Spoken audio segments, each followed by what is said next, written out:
So guys, after a couple of months of no major updates, I think a lot of people were starting to wonder what's happened to Insurgency Sandstorm. Well, today they're back. The devs just dropped the massive 1.5 update onto the CTE. So guys, this is BillyEatWorld again, and let's check it out.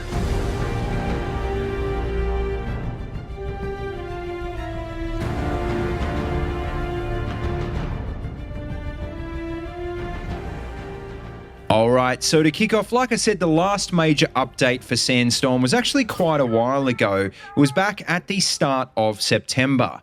And the reason for that is because, well, a few months ago, the devs made the decision to scrap their original 2019 roadmap. And you might remember that was because they wanted to focus on optimizing the current game. But like I said, today the 1.5 update hit the CTE, and while it doesn't have any new maps or weapons, what it does have is a brand new game mode and a ton of that optimization I mentioned. And well, we don't have a solid release for the update just yet, but if previous experience is anything to go by, well, we should be seeing it sometime in the next few weeks. Now, speaking of optimizations, well, the devs haven't really gone into too much detail about exactly what they have changed in terms of performance, but what they have said in the most recent dev post is that they've done an optimization pass on Refinery, Outskirts, Summit, and Precinct.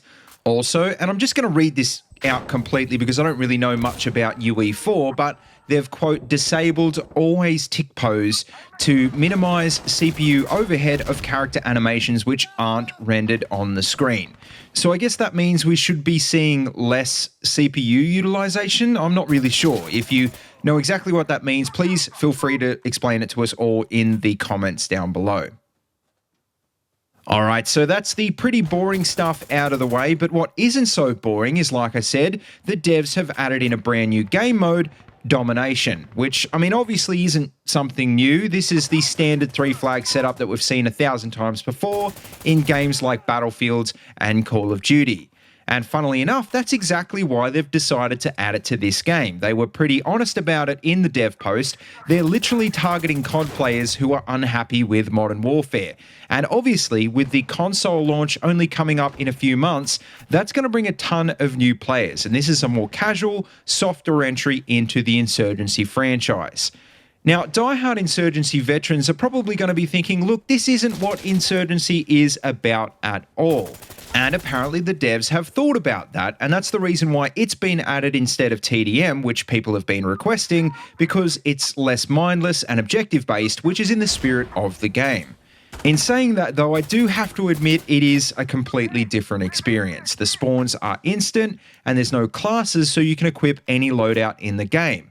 So in other words, it's basically just COD-style hardcore domination, except with that raw, visceral Insurgency flavor added in, which honestly I think is actually a pretty good thing. Now, the question is, though, are you actually going to be able to play Domination when it finally comes out? Because one thing Insurgency has had a bit of a problem with lately is playlists. And, well, the answer is, that's another thing that's been fixed in this update. The devs have done away with multi-mode playlists, and instead they've changed the queuing system. You can now queue into multiple modes, so if you can't get into one, it'll eventually put you into another one of your preferences. And thank God they've finally done away with showing player counts, which was turning a lot of players off joining less popular modes, and instead now what you'll see is the estimated wait time to join a game. Not just that, but there's also been a couple of other cool changes to matchmaking, like for example, you can now actually join mid-round on a friend. Which, I mean, is a pretty obvious fix, right? I mean, this is a team-based game after all, so good on the devs for changing that one, and I reckon this will really help the community grow a fair bit. And also, and this is something the Battlefield 5 dev team really needs to learn a few lessons from, New Worlds have finally added in a team auto balancer to the game. And just to clarify, when I say auto balancer, I don't mean skill-based balancer. Getting steamrolled multiple games is still a problem. This one will only kick in when there's more than 2 players difference on each team, and it'll just swap players until it evens up the teams. But finally, the last thing I've got to talk about, and this is definitely a case of last but not least, the other major change the devs have made in this update is to gunplay and movement. And look, it's nothing drastic, but their, quote, intent is to directly address player feedback about shooting and aiming not being rewarding enough of skill to improve player movement and acceleration to feel more controlled. For example, apparently weapon sway should now be more predictable, not only in terms of the pattern, but also because of a slower overall sway speed. And not just that, but weapon recoil has also been reduced by 15%, and apparently the penalties to recoil while running a lightweight loadout have been reduced as well.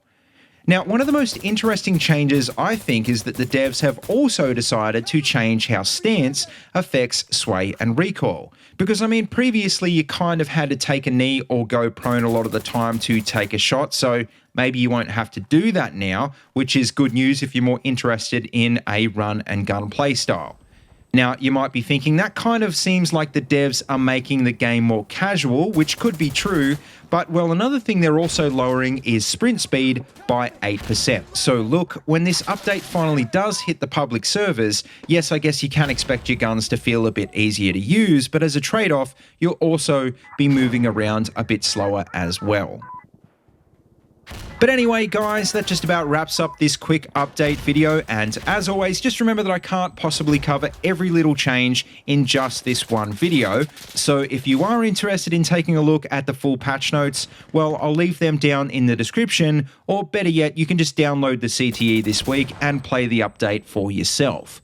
As always, though, don't forget to like, comment, and subscribe, and please feel free to check out the links in the description if you want to see any more of these videos. And also, don't forget you can find my Twitter and Discord links down there as well if you want to keep in touch. And as always, until next time, see you later, and have a good one.